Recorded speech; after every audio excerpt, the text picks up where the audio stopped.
What's going on, everybody? I hope everyone is having a great day so far. I got a very special guest with me, former player, former coach at the University of Miami, and NFL player, Kareem Brown. How you doing today, Kareem? I'm doing good, man. What's going on with you? Hey, I'm doing well, man. Keeping busy. That's just how life is. But let's get into it, Kareem, man. How did you get recruited by the University of Miami? I believe you attended Miami Norland. Correct. All right. So, the whole recruiting process, man, it was pretty standard. My 11th grade year, we had a decent season. It kind of put Norland on the map. Historically, back then, Norland wasn't known as a big football school, like a powerhouse. You know what I'm saying? It was more of like the Northwesterns and Carol Cities and stuff like that. That was my home school. A lot of people don't know this, but I actually went to Coral Gables also. So Okay. I went to Coral Gables with Vilma and Frank and Alex Poe and Roger Pollard and all. We had a stacked team. But then what ended up happening was Coach Nigel Dunn left Miami High. He was a all-time great at Miami High and went to Norland to restart that program. And when I got wind of that, I transferred back from Coral Gables back to Norland.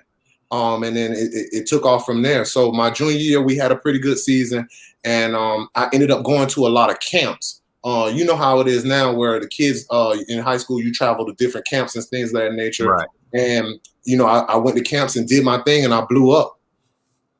Very cool, man. And what did it kind of trickle down to? What schools towards your senior year of high school? Was it always Miami? I mean, you're a local kid, Yeah. attended Gables High, Miami Norland. So was it just your love for the U?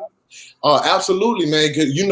At that time, Miami was pretty much what Alabama is today, Alabama and Clemson. So it was kind of a no-brainer. I was open to going to other schools, but they would have had to like absolutely knock me off my feet. I grew up in a household, so I was always anti-Florida State. I hated Florida State ever since I could talk. Spurrier had just left Florida, right? Okay. Yep. And Ron Zook took over. Ron Zook, he was a nice guy, but he wasn't my type of coach.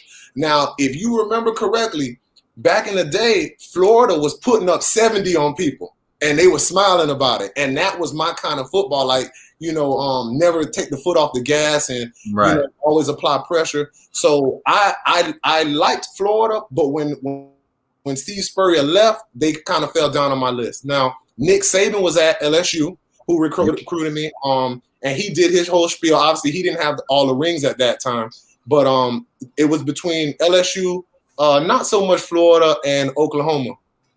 Okay. Very interesting. Okay. And then ultimately you picked the University of Miami. How was that transition, going from playing high school football in Miami to playing high school football at a time where there were a lot of great, talented University of Miami football players, specifically in the defensive line and offensive line as well? Right. The transition, it was like anything else. But obviously going to Miami, it was escalated a little bit for the simple fact that the talent was so great. For me to go from high school to the University of Miami, it was a big transition, like from being the star on one of the stars on your team to now you're just a guy in college, being behind William Joseph and Vince Wilfork and Jerome McDougal and Matt Walters and Orion Harris. All of those guys were on the team. So I think that was the biggest thing, of just seeing and knowing all the other people that were on the team were just as good, or if not even better than you. Who did you look up to? You just stated a bunch of great players. Was there a specific coach or player that you kind of viewed as a mentor, maybe a leader of the team that the younger guys would really kind of relate to? Absolutely. Between Greg Mark, Coach Clint Hurt, even Coach Shannon to a certain extent, they were all mentor figures for us. I mean, not only for them being black men. Coach Shannon actually went to Miami Norland Senior High School. Yep. So we had that in common. Greg Mark played D-line at UM, all-time great. Hurt played D-line at UM. So that bond was built very quickly, and I think that allowed us to have a great rapport between player and coach. and things just took off. You stated, usually most players, when they get recruited to the University of Miami, they're the star of their high school football team. And, you're going to another level of play where everyone was the star in their respected high school football programs. What was it like to redshirt, that first year? And I don't know if you want to call it a humble pill, but, kind of a sense of reality, like you're not the star here. There's other stars. Well, you got to take it you back. know what? It wasn't a big deal. Honestly, a lot of us wanted to redshirt because I didn't want to waste a year playing scrap time. You know what I'm saying? And back then, it wasn't the instant gratification that it is today, where kids, if they don't play in 2 games, they want to transfer. It wasn't like that back then. At Miami, you were gonna redshirt. It was no ifs, ands, buts about it. I think the only players to not redshirt was John Wood and Glenn Sharp, if I'm not mistaken. Maybe Sonora. I don't think Sonora's redshirted either. But again, maybe Sonora's didn't get the playing time that he would have gotten if he would have, redshirted and had a super senior year. You understand what I'm saying? Yeah, no, 100%. And, it seems like modern day, like you just stated, players, they don't want a redshirt. If you're a high 4-star, 5-star recruit, you bounce to another program. You go to the transfer portal. It seems like nowadays. Why do you think, that's kind of the mentality players have? Is it just modern day?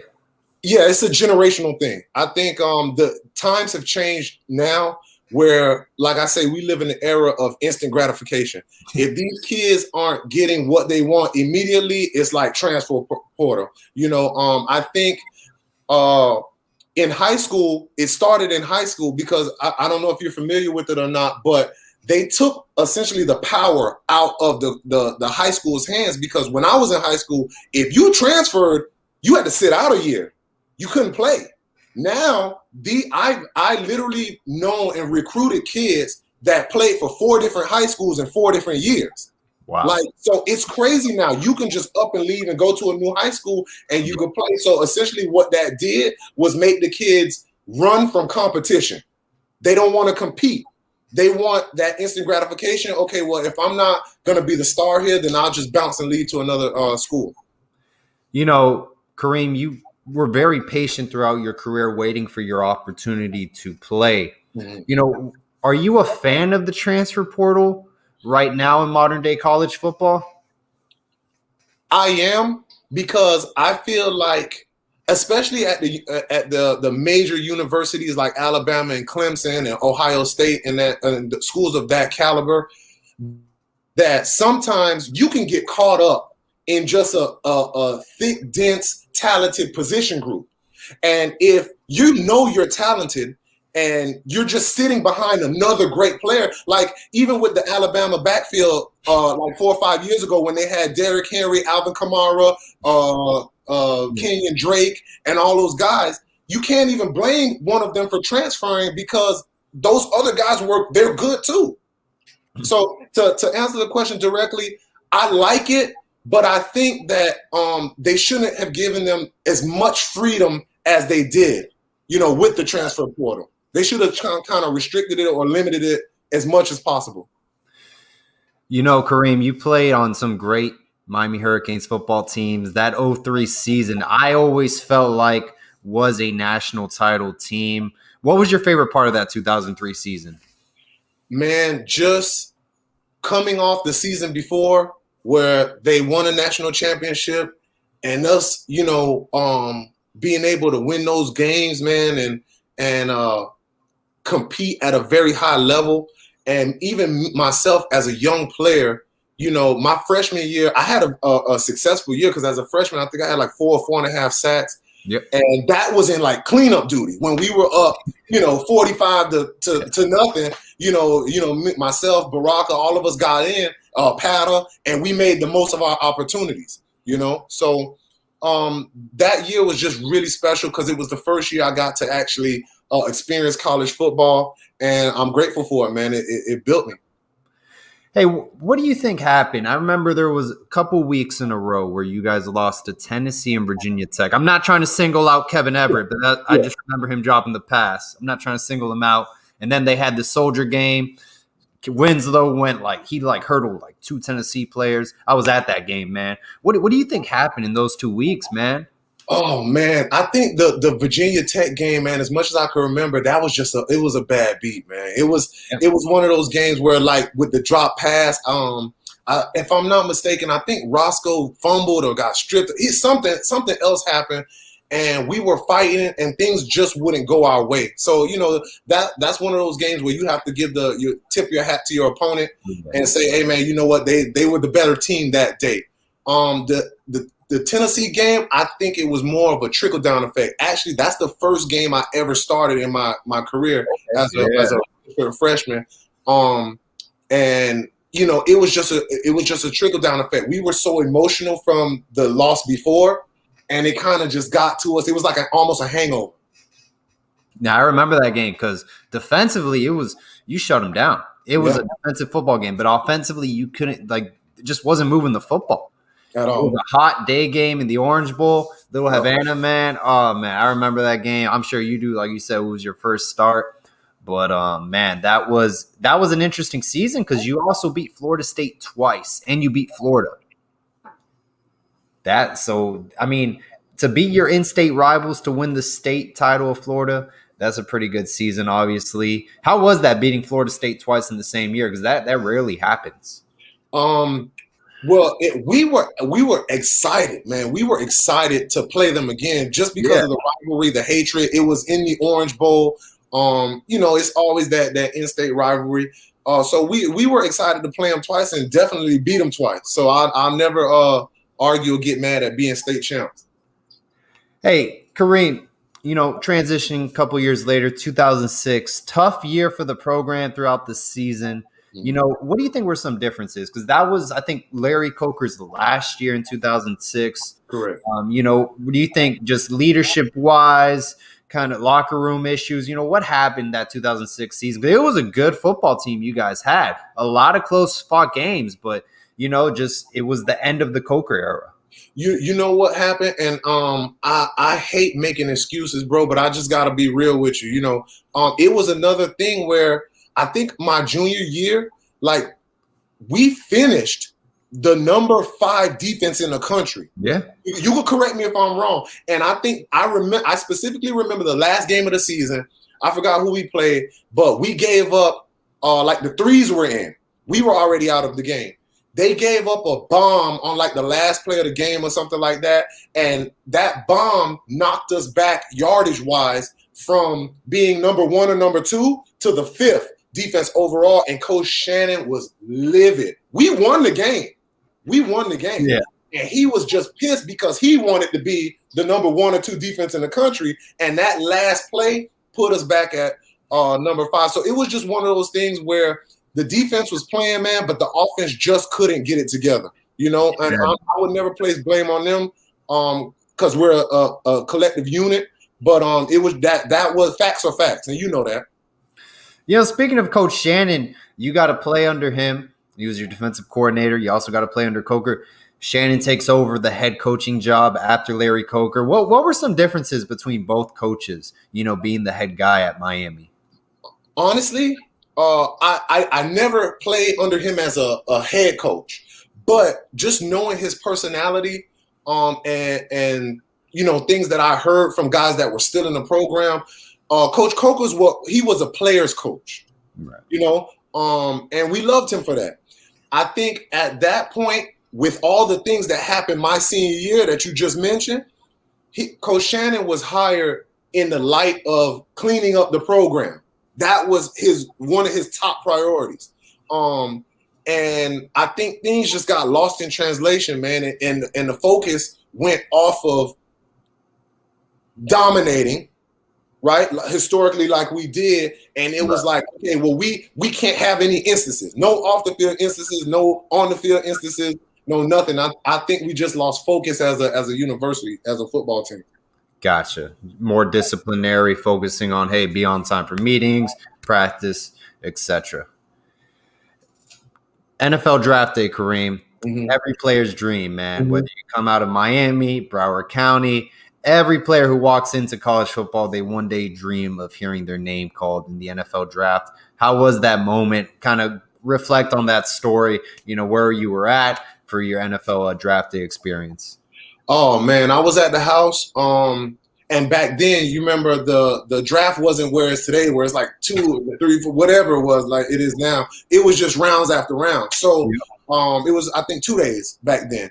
So really, like I thought I would go at least mid to late second round just from my draft status. I went to the Senior Bowl. I had a good Senior Bowl, but I did at the combine. They did realize that I had a torn labrum. And I didn't bench, and some other things, happened where I think it knocked my stock down a little bit, and I ended up going in the 4th round. So obviously, that's still a blessing. It's still good, but it wasn't where I wanted to go. So that night, I was at the house with my family. The 3rd round started, so I'm like, all right, here we go. And so that the 3rd round went, and I just left the house. Because I was upset. My agent was calling me, my family was calling me. No, I wouldn't answer. I just went to go, blow off some steam. But then luckily, early the next morning, the 4th round started. I got a call from a private number. I was actually playing 2K. I wasn't even watching the draft. At that point, I wasn't watching the draft anymore. I was playing 2K. My phone rang. It was private. I almost didn't answer it, but I was like, you know what? Let me answer it. And it was somebody, a representative from the Patriots. Okay. And they were like, hey, Kareem, this is so-and-so from the Patriots. We're picking in 2 picks. If the teams in front of us don't draft you, I'm just letting you know we're going to draft you. And then they said, just hold on, stay on the phone with us. And as soon as our pick comes up, we'll make it official and I'll get you on the phone with coach. And then the pick came. They drafted me. I switched to the draft. They drafted me. They put me on the phone with Bill, and there it was. I love it, man. That must have been kind of like a surreal moment for you, Did you ever think you'd get drafted by the Patriots? Well, he actually worked us out. Okay. So like Bill and let me say, Coach Belichick and Scott Pioli, the GM at the time, they actually flew down to Miami to give us a private workout. Very cool. I'm not surprised. But it was like surreal in the sense of like, man, Bill Belichick is one of, if not the greatest coaches ever. And he was like, I'm good enough to play on his team. So that was like a real gratifying thing and be like, okay, the greatest coach of all time thinks I'm good enough to play on his team. So that was exciting. We spoke about transitioning from high school football to college, but man, how is it from playing college football to the NFL, the National Football League? What were the differences there? Man, it's a business. It's a business. And and it was funny because I got to I backed up Vince. And then I got to the Patriots and I backed up Vince. So but it was a good thing because he was a mentor and I knew he cared about me as a person. So I knew he wouldn't steer me in the wrong direction, Just being able to have that comfort, that comfort level with him to know that, hey man, even though I went up there with Brandon Merriweather, he was the 1st round pick, it was just another brother that I had on the team. But the biggest transition, man, was when I got to the Patriots. It was all vets, Variable, Brewski, Junior Seau, Rodney Harrison. So I went from a locker room with all, 21 and 22-year-olds to being in a locker room where everyone had 3 kids and a wife. So it was a culture shock from that standpoint. Absolutely. Do you have any advice for, maybe it's a junior in college or one graduating, entering the NFL draft? Any advice to them at all? Work extremely hard, be humble, take advantage of every opportunity that's presented to you. If you're not a 1st round pick, play special teams if you can. Even if they don't put you on it, ask the coach. It's the little things like that coaches are looking for, that say, you know what, this kid loves football. If a coach identifies you being a coach, if I identify a young man as being a young man that loves football, I'm going to find a way to put him on the field some way, somehow. So that's the advice I would give the young guys coming out nowadays. Absolutely. And then, after you're finished playing in the NFL, you go into a career where not a lot of players get into. So it's an interesting perspective. You start coaching, I believe, at FIU. Yes, sir. How was that transition from, coaching in college? Man, so I never actually wanted to be a coach. Okay. I had went to go see Coach Cristobal because he was the head coach of FIU. That's my guy. And he's like, "Hey, what are you doing?" I'm like, "I just finished playing. I'm chilling. I'm hanging out with my family. Like, I'm not doing anything, man." He's like, "You ever thought about coaching?" And I was like, "Nope." And he's like, "Kareem," he's like, "You're one of the smartest players I've ever coached." He's like, "You have personality. You're smart. I think you'll be great at coaching." So he was like, "Why don't you give it a try?"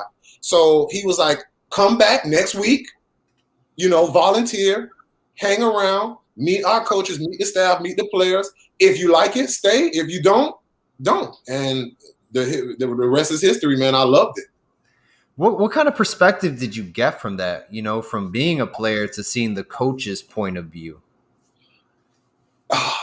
I feel like if I would have known the coach's aspect of it earlier, it would have made me a way better player, bro. Okay. Because just from a coach perspective, one, you have to be cerebral enough to handle that load, but you learn the entire game in its totality. You understand what I'm saying? Yeah. As a player, you're just focused on your position. People don't realize, the players don't realize football is a big puzzle, and it's just plugging in the pieces, Yeah. And I think if more players understood how everything worked in its totality, it will make them better overall players. When you leave FIU to go to the University of Miami, was that kind of a big goal of yours? You play for the U, now you're coaching the University of Miami. Was that kind of like a surreal kind of feeling for you? Yes and no. Okay. I had mixed emotions about it, just for the simple fact, because I was a player, right? I knew I was going to be emotionally invested, to the 10th degree. Right. Yeah. Because obviously sitting at home on my couch watching the game, I'm screaming at the TV. So I knew being a part of the coaching staff, I was going to be headbutting people in the locker room. So right. That was something that I had to come to grips with and terms with and say, you know what, Kareem, if things aren't going the way that you want them to go or the way that they should go, you got to remain poised and keep your composure and be a coach. You can't be a player, because at the time I was 20-something years old.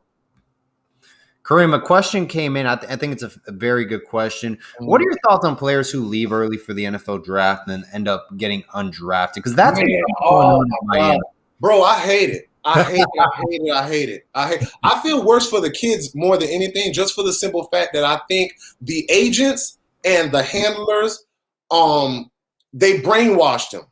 They lead them on to believe things that maybe not necessarily true. If you and I could be on the couch and sit down and be like, okay, X player, he's leaving early, I wouldn't draft him on my team. Right. If you and I can say that, people in that industry, in that realm, should know better than to advise that young man to make that decision. Gotcha. So you think it's the agents playing an integral part? No doubt. No doubt. Yeah. No doubt. They have the most instrumental role in that process. Going back to coaching, how did that kind of relationship work? Did Al Golden come up to you? How did that interest come to the University of Miami? Well, if you remember, Coach Cristobal parted ways with FIU and he went back to you. Oh, that's right. So at that point, Cristobal was my guy. I was attached to his hip, and that's who I was loyal to and still am.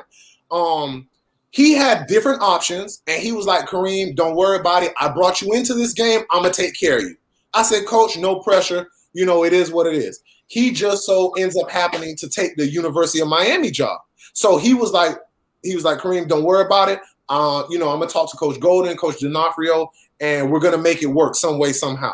So I left it up to him, and the rest was history. I interviewed with Coach D'Onofrio and Coach Golden, and we hit it off, and then, I got hired. Yeah, speaking about Coach Golden, Coach D'Onofrio, fan like myself, other people watching, we see the suit and tie on the sidelines, but we never worked under Coach Golden. We were never in the locker room. What can you tell the average fan at home about coaching with Coach Golden and being in that locker room? Listen, I know fans are not going to want to hear this, right? But listen, Paul, we only going to speak the truth on this show, right? Yeah. Coach Golden is maybe one of the most, he's top, I would say top 3 smartest coaches, smartest men I've ever met. Coach Golden could literally be a CEO of a 500 Fortune company, a Fortune 500 company. Really? That's how smart that man is. I think what he tried to do was blend being a leader in like a corporate role into being a leader in football role, and it just didn't mesh as well as he wanted it to, if that makes sense. Gotcha. Like, when it came to structure, discipline, game planning, work ethic, he's one of the hardest men, working men I've ever been around. Yeah, I mean, look, it's not easy to be a successful head football coach. And, you know, hey, he gave it 110%, and you were there. You were between the lines. You were in the locker room. You worked with him, and you were a former football player. You've been around the game more than any other fan probably listening to this right now. So definitely, you know, if you say he was a very intelligent man, people got to believe it, obviously, you know, and you played football. So, hey, 100% agree. Kareem, who was your favorite player that you coached? You know, we talk about mentors, people you looked up to, but, you know, coaching side, who did you love coaching? Okay. Me personally, and I know they're going to baptize me for this when they see this, but it's got to be Trent Harris, Al-Qadim Muhammad, and Anthony Chickalo, in no particular order. Okay. Hey, Al-Qadim Muhammad, man, great player. Mm-hmm. Outstanding player, talent-wise. Trent Harris, they called him the toolbox. Toolbox, that's my guy. Why did you like coaching Chickalo, Al-Qadim Muhammad, Trent Harris? Was it their work ethic, just their mentality? Chick wanted to be great. So, like I mentioned previously, when you find a guy that loves football, yeah, it makes you want to coach. It makes him want to give you everything you have, right? Toolbox was the same way. Toolbox wasn't the most athletic guy. That's why we called him Toolbox, because he had a skill set. But he was a great kid, came from a great family. Yes, sir, no, sir. Like, no problems academically. And those kids also make you want to, you know, run through a wall for them, because you know that they'll listen. That's a big thing. If we spend all week on a game plan, but come game day, you do your own thing. Not only are you letting your teammates down, you're letting me down, because I'm supposed to be your coach. Toolbox was one of those guys. If I told him to be in the C gap, he was going to be in the C gap, and I knew that.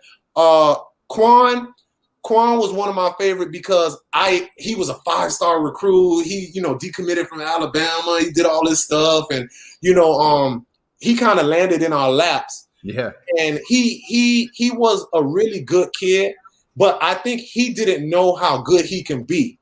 And it you know, I had to coach him up, man, and get his mind right. And he was a good kid, and just keep him, you know, on the straight and narrow to get him where he was to where he is now, you know. And I think he appreciated that from me. And, you know, those are why those 3 guys are my favorite. Kareem, new head coach at the University of Miami, Coach Manny Diaz. What are your thoughts so far as, you know, Coach Diaz entering his 3rd year at the U? Well, you know, I got to work with Coach Diaz for 1 year. When I was on the staff, I got moved from on the field to the director of player development. So that was a non-coaching role, but you know how that goes. So I got to work with him very closely for a year. Manny has tremendous passion for the game. He's a very intense dude. Manny's a little dude, but he's intense, you know, and you learn to appreciate that about him. I think he mastered the art of knowing how to grind, be a grinder, but grind efficiently. You know, some coaches are grinders, and they grind you into the ground, where you just don't got it no more. You know, as a coach, you're just out of energy, you know, but he knows how to work efficiently and effectively, man. So that's one thing that I learned about him and I appreciate about him. What do you think about Gregory Rousseau, Jalen Phillips, Quincy Roche, guys on the defensive line as players? Are they the real deal? Rousseau, one, he's a very talented player. Let me start with that. Let me preface my statement with that, right? Two, I was kind of disappointed, and I know he doesn't care what I think, but I was disappointed as a defensive lineman, as a coach, as an alumni that he sat out. That's his personal decision, though. Can't argue with that. And then he left early. So it was just like, but if he ends up being a top 5 pick like he's projected to, then he made the right decision. Point blank, period. Jalen Phillips, I think he's talented too. I saw it in flashes. He's projected to be another first round pick. I saw everything from like 10th to like 20th for him. But the draft is a gamble. What I do think that helped those guys this year, as crazy as it sounds, is COVID. Because there's no combine and stuff like that, they just have to go off the raw tape and maybe like a little pro day workout, which isn't anything. You know what I'm saying? And it's going to help a lot of guys probably go higher than they should. But then on the flip side, it's going to hurt a lot of guys that are really talented and don't get to showcase that talent. So it's a two-edged sword with that. But I'm happy for those guys, man. They did what's best for themselves and their families. So, I wish them all the best. And all 3 of them are talented guys, including Roche. Yeah. Oh, no, 100%, man. Wish them the best of luck in the NFL. How about these 2021 Miami Hurricanes, man? You think we got a potential top 10, top 20 football program at hand? It's going to be very interesting. We got Alabama game 1. UNC's looking really good. I like their quarterback a lot. Listen, all right. So as an alumni, I'm going to say that we better be ready, right? And we better do good, right? But as a realist, I just want to see improvement. And I know that sucks to hear, guys, but if we're being real about the situation, everything doesn't happen overnight. Programs aren't built overnight. And let's be honest, we're not the same UM that we were, 10 years ago. So we don't have to settle, but I think as a fan base, we should just be grateful for a steady ascension, a progression as a team. Just build off last year. We won a lot of close games last year. And we brought back everybody, and we're the transfer portal kings, right? Yep. I expect great things from the team. They're talented. The game against Alabama is a flip game, and the reason why I say that, every first game of the season, you never know what to expect. Yep. It can be really good or it can be really bad. So with no games under your belt, playing spring football, only beating up on yourselves the whole spring, and in camp in the summer and stuff like that, I hope the game is competitive. I hope we win. But I hope, other than that, I hope the game is competitive. And you know what I mean from that standpoint.